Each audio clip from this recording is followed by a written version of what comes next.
Qui se glisse lundi prochain sur France 2 dans la peau de Romain Gary pour raconter de manière fictionnée ce qui reste la plus grande mystification littéraire du XXe siècle ou comment l'écrivain Romain Gary s'est caché sous le pseudonyme d'Émile Ajar pour se réinventer et comment il obtiendra un second prix Goncourt pour ce merveilleux livre qu'est La vie devant soi. Cette histoire, Charles Berling, elle est fascinante. C'est un formidable terreau déjà pour la fiction. C'est fantastique parce que son trajet à lui, il est un trajet à la fois de dissimulateur et en même temps de chercheur permanent de la vérité, d'être fidèle à ses valeurs. Quand vous dites il s'est réinventé, c'est pas tant lui qui s'est réinventé qu'il a fait en sorte qu'on le réinvente. Parce qu'il avait compris très vite à quel point on pouvait être enfermé dans une réputation. Et ça, c'est ça. Et il va déjouer le piège en changeant de nom. Parce que ce qu'il faut expliquer, c'est une période où Romain Gary, donc il a 60 ans, il est vu comme un romancier un peu en fin de parcours, héros de guerre gaulliste à un moment où De Gaulle est très impopulaire, et c'est une manière pour lui de se soustraire à tout ça, quoi, de se soustraire aussi de la critique, qui est dure avec lui. De ne pas être enfermé dans cette image de vieil auteur fait pour les vieux lecteurs.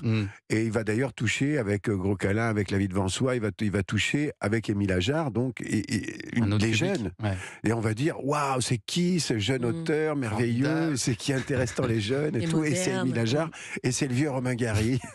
Génial. Et alors dans cette fiction, l'enchanteur, donc Romain Gary va croiser Adèle, sa plus fervente admiratrice, une étudiante qui prépare sa thèse sur sur l'œuvre de Romain Gary, et elle va s'infiltrer petit à petit dans sa vie et comprendre avant tout le monde qu'il y a quelque chose qui cloche avec ce Émile Ajar dont tout le monde parle. C'est grave, monsieur Gary. C'est un scandale. Moi, je sais, prise de Phnom Penh par les Khmers rouges, nationalisation du pétrole au Venezuela et Michel Sardou en tête du hit parade. On est à l'aube du plus grand scandale littéraire des années 70. Allô. Ce type, cet Ajar dont tout le monde parle. Le roman le plus séduisant, le plus original de la saison, des figurants pittoresques, une histoire très simple mais très belle. Bien, c'est peut-être vrai. Mais c'est pas ça le problème. Comment vous dire ? Émile Ajar vous plagie à chaque page, monsieur Gary. C'est fou. Alors on va suivre dans cette fiction son chemin pour découvrir petit à petit que Romain Gary et Émile Ajar sont donc une seule et même personne. Alors l'histoire ne s'est pas passée comme ça, mais j'ai lu que cette étudiante niçoise, elle a vraiment existé en fait. Oui, elle a existé. Le talent de Maria Pourchet et de François-Henri Desérables, c'est justement d'avoir pris ce personnage qui a existé, mais de l'avoir romancé, c'est-à-dire de l'avoir développé pour que ce soit par elle que nous, les spectateurs, on apprenne on comprenne toute l'ambiguïté de la situation et tout le sel. C'est Didier Van Kovlar qui en parle dans un de ses romans. Il rapporte qu'une étudiante de la faculté de lettres de Nice, qu'il nomme Hélène, lui, a préparé 2 ans avant la révélation publique un mémoire soutenant que Gary et Ajar sont une seule et même personne. Et apparemment, ses profs, ils n'ont pas du tout été convaincus à l'époque. Tout à fait. Et c'est bien la preuve de ce qu'on disait tout à l'heure, c'est-à-dire que Émile Ajar était un auteur qui a été aimé, Romain Gary aussi, de fait, très aimé des jeunes. Et c'est encore le cas aujourd'hui quand on voit le jeune âge des 2 auteurs du scénario, parce qu'ils sont passionnés de Romain Gary, ils connaissent tout de Romain Gary. Donc je crois que c'est quelqu'un qui a été à la fois démoli par un certain milieu d'intellectuels parisiens et en même temps adulé par... c'est un auteur très populaire. Ma libraire, il y a quelques jours, me disait encore, elle n'arrête pas de vendre Romain Gary. C'est-à-dire, qui n'a pas lu La promesse de l'aube, qui n'a pas lu, et je conseille à tout le monde Éducation européenne, ces livres sur la résistance qui sont absolument extraordinaires, mais il y en a des...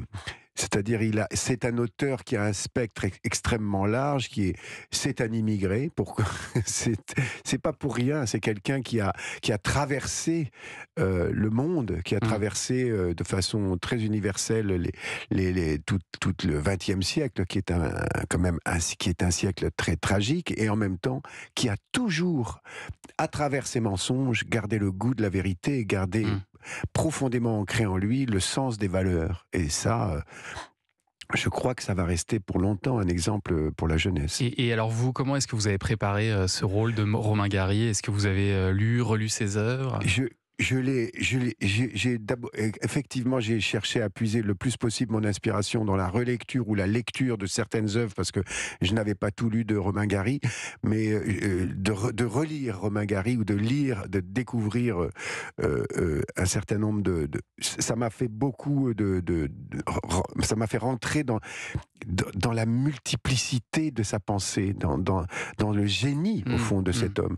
Et après, oui, j'ai regardé des émissions, j'entendais sa voix, et après, je m'empressais de les oublier pour ne pas faire un travail de copiste, quoi. Et puis après, il y a le costume aussi, la barbe, physiquement, le vous lui maquillage. ressemblez. Les années 70, le col, vous vous souvenez pas? Ouais, le Vous col vous sous souvenez les yeux, quand on avait 14 ans, on avait le droit de se mettre du col à l'époque. Aujourd'hui, c'est moins bien considéré. Moi non. Mais c'est dommage. Non, Il en mais met encore. le col pour les hommes, c'est un peu comme la chanson de Balavoine, lipstick pour les hommes. Ah tiens, on en reparlera C'est tout à l'heure pareil. de cette chanson. Moi, d'ailleurs. j'adore le mélange des genres. Ça s'appelle L'Enchanteur, cette magnifique fiction qui est à voir lundi 12 février 21h10 sur France 2 et sur France.tv. C'est vraiment très réussi cette fiction. On l'a tous vu dans l'équipe et on l'a tous aimé.